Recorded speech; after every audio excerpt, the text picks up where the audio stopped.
Students आज हम chapter 7 के न्यूमेरिकल सीखेंगे। Chapter 7 is about waves and vibrations.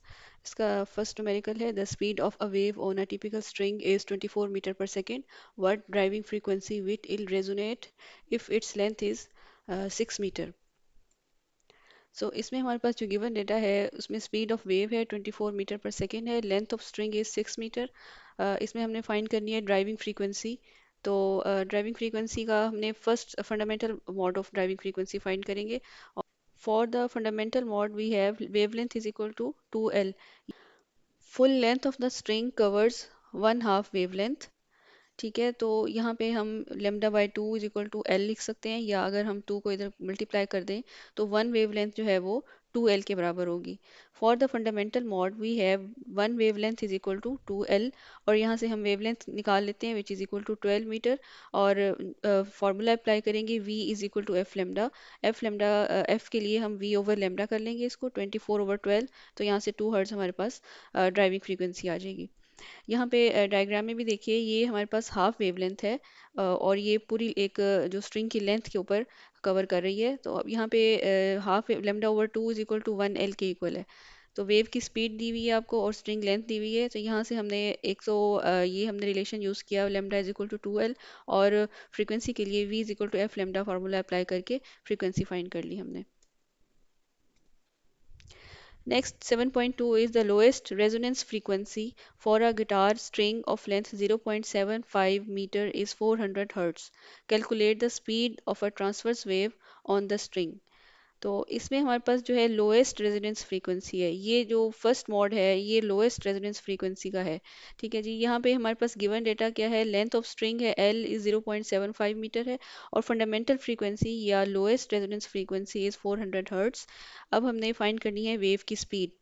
ठीक है जी, तो फॉर फंडामेंटल फ्रीक्वेंसी अगेन हम वही रिलेशन यूज़ करेंगे। हमारे पास L is equal to lambda over two है, या lambda is equal to 2L है, जैसे कि अभी हमने पिछले न्यूमेरिकल में देखा। तो यहाँ पर हम इसको लेमडा के लिए 2L, lambda is equal to 2L लिख के यहाँ से 1.5 मीटर हमारे पास वेवलेंथ आ रही है। स्पीड का फॉर्मूला अप्लाई करते हैं, v is equal to F lambda, और सिंपल है इसमें 400 मल्टीप्लाई 1.5, तो आंसर आता है 600 मीटर पर सेकेंड।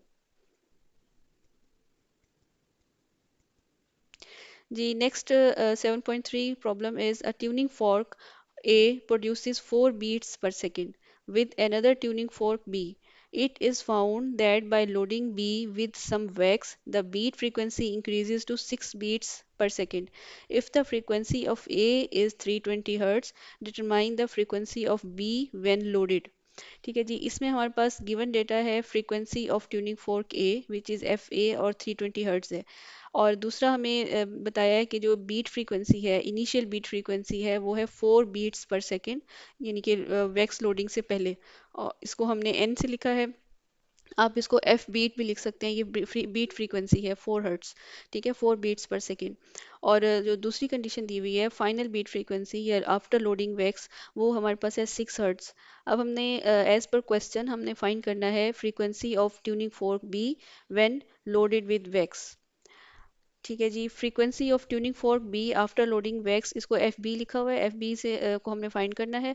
और जो हमारे पास कंडीशन है वो क्या होती है, बीट फ्रीक्वेंसी का फॉर्मूला होता है कि दोनों ट्यूनिंग फोर्क की फ्रीक्वेंसीज का डिफरेंस जो होता है वो हमारे पास बीट फ्रीक्वेंसी आ रहा होता है। अब ये प्लस माइनस का मतलब ये है कि इन दोनों का डिफरेंस में या तो ये फ्रीक्वेंसी ज़्यादा हो सकती है या ये ज़्यादा हो सकती है, लेकिन जो बीट फ्रीक्वेंसी है वो या तो ज़ीरो होगी या पॉजिटिव नंबर होगा, नेगेटिव नहीं हो सकती। यानी हम इसको इस तरह से लिखते हैं कि हमारे पास जो मॉड है, मॉड ऑफ टू फ्रीक्वेंसीज जो है, it will give you positive number. तो इनिशियल कंडीशन हमारे पास है कि 320 minus F B is equal to 4, यानी फर्स्ट कंडीशन में हम देख रहे हैं कि बिफोर लोडिंग जो बीट फ्रीक्वेंसी है या इन फ्रीक्वेंसीज का डिफरेंस है वो हमारे पास 4 आ रहा है। अब इसको हम एफ बी के लिए सॉल्व करते हैं। हमारे पास एफ बी की दो पॉसिबिलिटीज आ रही हैं, 320 को या तो 4 में ऐड करें तो 324 हर्ट्ज आएगा, और या हम इसको अगर 320 में से 4 को माइनस करते हैं तो 316 हर्ट्ज आएगा। अब ये ज़हन में रखें कि जब भी किसी ट्यूनिंग फॉर्क को वैक्स के साथ लोड किया जाता है तो उसका जो मैस है वो ज़्यादा हो जाता है, हैवी हो जाता है, वाइब्रेशंस पर सेकंड है या फ्रीक्वेंसी जो है उसकी वो रिड्यूस हो जाती है। तो loading the tuning fork with wax decreases its frequency since the beat frequency increase हो रही है from 4 to 6 hertz. As per our question, जो बीट फ्रीक्वेंसी है वैक्स लगाने के बाद वो इंक्रीज हो रही है 6 beats per second, 6 beats per second आ रहा है। यानी कि ये जो difference of frequencies giving you increase beat frequency. So यहाँ हम उसको आफ्टर लोडिंग इस तरह से लिख सकते हैं 320 minus F B is equal to 6। यहाँ से हम जो सेकेंड ट्यूनिंग फोर्क है एफ बी, इसकी फ्रीक्वेंसी फाइंड करेंगे after wax loading the wax. So the यहाँ से हम देखेंगे जब हम इसको सॉल्व करते हैं तो हमारे पास यहाँ पर भी दो कंडीशंस आ रही हैं। 320 में 6 को या तो प्लस करें या माइनस करें। अगर आप 320 में 6 प्लस करते हैं तो 326 हर्ट्ज आता है, और अगर माइनस करते हैं तो 314 हर्ट्ज आता है। ठीक है जी। तो अब हमने ये देखना है कि जो हम हमें पता है कि जो लोडिंग करने से जो फ्रीक्वेंसी है वो रिड्यूस होती है, तो ये 326 हर्ट्ज नहीं हो सकती, क्योंकि हमारे पास ऊपर देखें दो पॉसिबिलिटीज आ रही थी ना एफ बी की फ्रीक्वेंसी में, एक आ रही थी 324 और दूसरी 316 हर्ट्ज आ रही थी। तो अब देखें अगर 324 भी हम कंसीडर कर लें सेकेंड ट्यूनिंग फोर की फ्रीक्वेंसी, तो फिर भी हम देखें वैक्सिंग के बाद 326 हो रही है जो कि बढ़ रही है, ये भी पॉसिबल नहीं है। दूसरा केस जो है वो 316 है, यहाँ पर भी हमारे पास ये चीज़ आ रही है कि 316 के बाद से ये 326 पे आ रही है, तो ये पॉसिबल नहीं है। इट मीन्स के जो 314 हर्ट्ज है, जो दूसरी पॉसिबिलिटी है, ये हमारे पास राइट चॉइस है, क्योंकि 314 अगर आप यहाँ पुट करते हैं 320 के बाद तो फिर आपके पास 6 डिफरेंस आता है, 6 का डिफरेंस आता है। सो हमारे पास जो राइट आंसर है, frequency of tuning fork B after loading with Vex is equal to 314 hertz.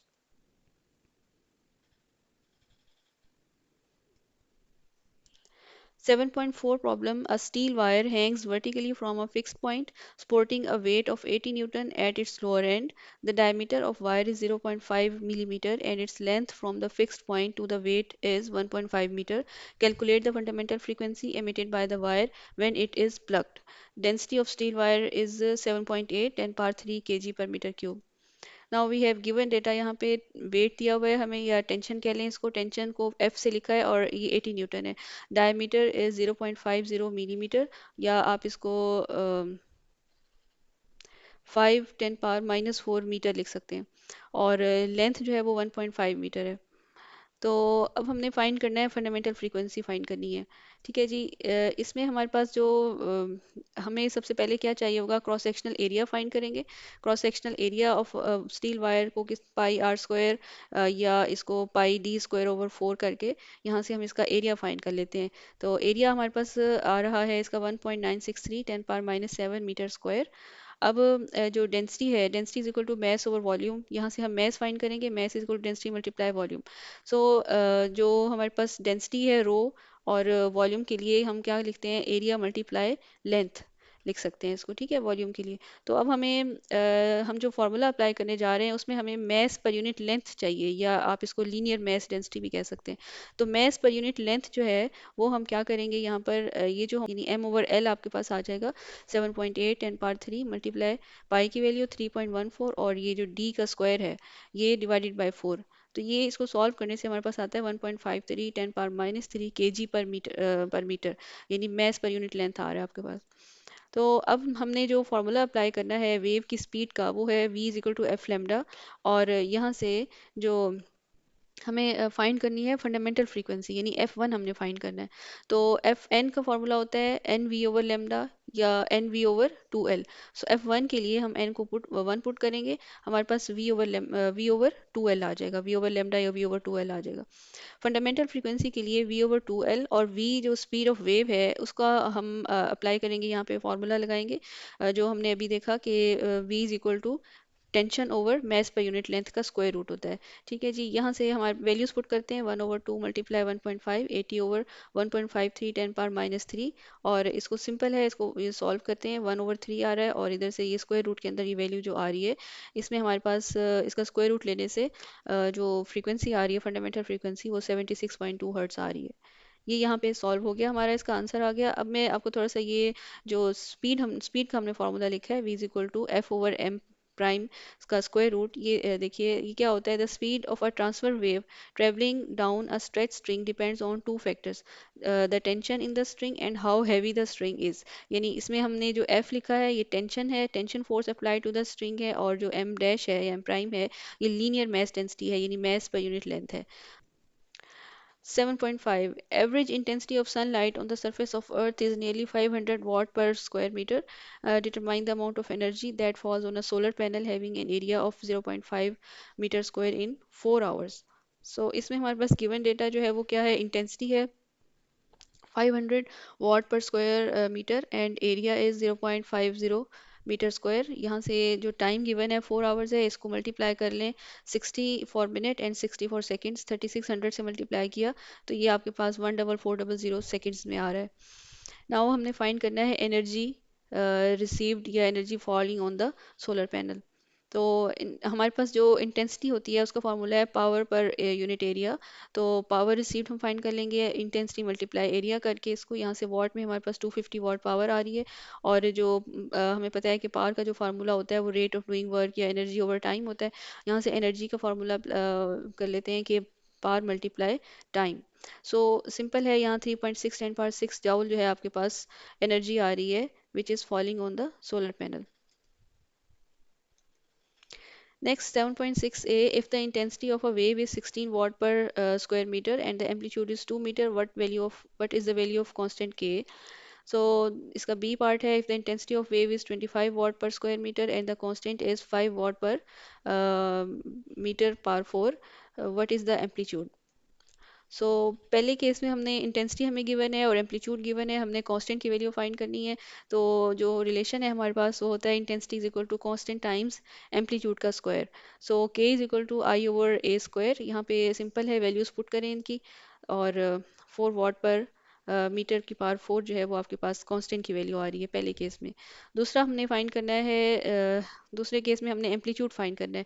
तो इंटेंसिटी हमें गिवन है और कांस्टेंट की वैल्यू यहाँ पर 5 हो गई है, और इसमें एम्पलीट्यूड फाइंड करने के लिए वही रिलेशन अप्लाई करेंगे, आई इज इक्वल टू के ए स्क्वायर। और ए के लिए आपको स्क्वायर रूट लेना होगा इंटेंसिटी ओवर के का। यहाँ से आपके पास 25/5 2.24 मीटर जो है वो एम्पलीट्यूड आ रहा है। Next, 7.7, a sound system produces 200 watt of power if the sound is directed at a crowd with an area of 150 square meter. What is the intensity of the sound?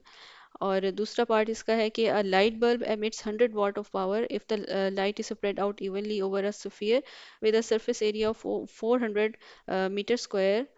What is the intensity of light? सो पहला हम ए part देख लेते हैं। इसमें हमें given power है 200 वाट और area is 150 metre square, और इंटेंसिटी फाइंड करनी है। लास्ट न्यूमेरिकल में इसका फॉर्मूला देखा है इंटेंसिटी का, intensity is equal to power per area. So यहाँ पे इंटेंसिटी वैल्यूज पुट करें, पावर की 200 और 150 एरिया है हमारे पास। तो सिंपल 1.33 वाट पर स्क्वायर मीटर जो है वो इंटेंसिटी आ रही है। बी पार्ट में हमें पावर गिवन है और एरिया गिवन है, यहाँ पर भी हमने इंटेंसिटी फाइंड करनी है। तो ये अब आती है आपके पास 0.25 वाट पर square metre. Second, 7.8, a radio antenna broadcasts 500 watts of power. If the signal is received at a distance of 10 kilometer, what is the intensity of signal? अच्छा जी, इसमें हमारे पास ये जो डायग्राम है इसमें थोड़ा इसको देख लेते हैं। यहाँ पे रेडियो एंटेना है, सोर्स है जो कि जिसकी पावर है 500 वाट। ठीक है, जो सिग्नल है रिसीवर रिसीव कर रहा है, इंटेंसिटी वहाँ पर सिग्नल की कितनी आ रही है, इंटेंसिटी की हमने फाइंड करना है। तो ये जो तो सोर्स से रिसीवर तक का जो डिस्टेंस है वो है 10 किलोमीटर का। और ये जो वेव के जो इन फेस पॉइंट्स को मिलाकर एक इमेजिनरी सरफेस ड्रॉ की हुई है, इसको वेव फ्रंट भी कहते हैं।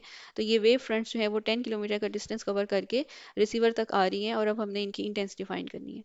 हमारे पास पावर है 500 वॉट, डिस्टेंस इज 10 किलोमीटर या 10,000 मीटर। इसको लिखेंगे। इंटेंसिटी फाइंड करने के लिए हमें क्या चाहिए, फार्मूला हमारे पास होता है पावर पर एरिया, और एरिया हम फाइंड कर लेते हैं चूंकि ये वेव फ्रंट्स जो है स्फेरिकल शेप में है, तो इनका जो एरिया होगा 4 पाई r² से हम फाइंड करेंगे। तो 4 पाई r² जो है वो वैल्यू पुट करते हैं इसमें 1.256 10⁻⁹ मीटर स्क्वायर मीटर आंसर आ रहा है इसका। और इंटेंसिटी जो है हमारे पास है पावर ओवर एरिया। सो इसमें वैल्यूज पुट करें इसकी, आपके पास इंटेंसिटी आती है 3.9 10⁻⁻7 वाट पर स्क्वायर मीटर। इसको राउंड ऑफ करके 4 लिख लेते हैं, 4 10⁻⁻7 वाट पर square metre. Next, 7.9, an organ pipe has a length of 1 meter. Determine the frequency of fundamental and the first two harmonics. दो conditions हैं इसमें. पहला है कि if the pipe is open at both ends, and the second condition is the pipe is closed at one end. तो speed of sound जो given है वो है 340 मीटर पर सेकेंड. तो पहले केस सॉल्व करते हैं. When pipe is open at both ends, तो उसमें हमारे पास जो फंडामेंटल फ्रीक्वेंसी और जो नेक्स्ट हार्मोनिक्स है उनका जनरल रिलेशन जो है वो है F N is equal to N V over two L.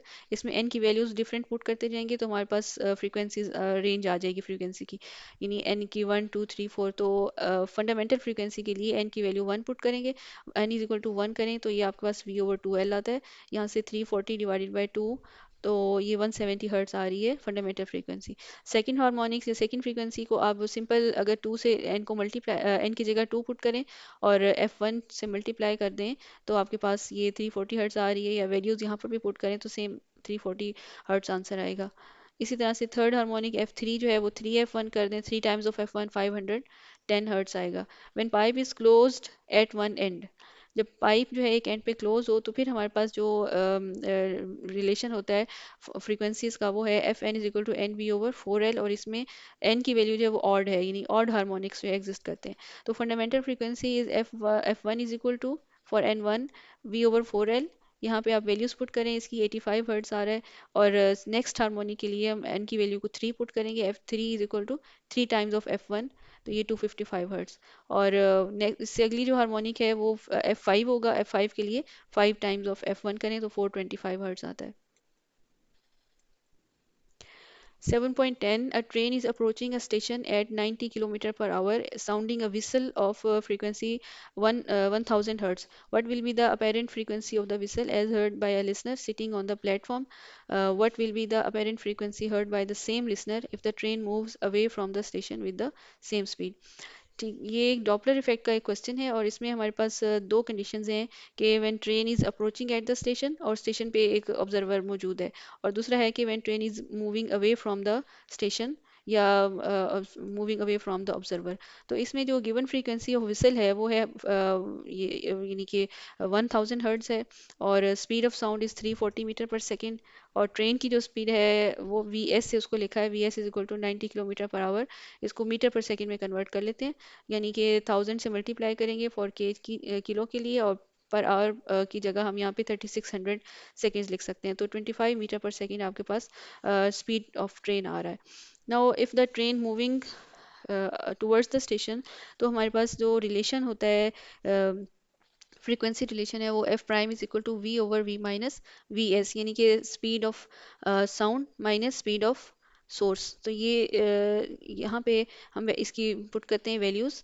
340 hertz is the speed of sound, and जो रिलेटिव स्पीड है वो चूंकि source moving towards the observer है तो हम स्पीड रिलेटिव स्पीड्स को माइनस करेंगे. तो v माइनस वी एस जो है वो 340 माइनस 25, और इसको सॉल्व करें आपके पास 1079.4 हर्ट्स जो है वो फ्रीक्वेंसी आ रही है when train is moving toward the station. और train moving away from the station के लिए हमारे पास जो रिलेटिव स्पीड्स होंगी वो ऐड हो जाएंगी. यहाँ पर सेम रिलेशन है, V over V plus V S, और मल्टीप्लाई करें इसको ओरिजिनल फ्रीक्वेंसी से, 1000 फ्रीक्वेंसी से मल्टीप्लाई करें इसको, तो आंसर आपके पास आता है 931.5 हर्ट्ज आता है. इसको इस डायग्राम से भी हम अंडरस्टैंड कर सकते हैं. हमारे पास है कि train is approaching towards the station at 90 kilometre per our, और उसकी जो फ्रीक्वेंसी ऑफ विसल है वो है 1000 हर्ट्ज.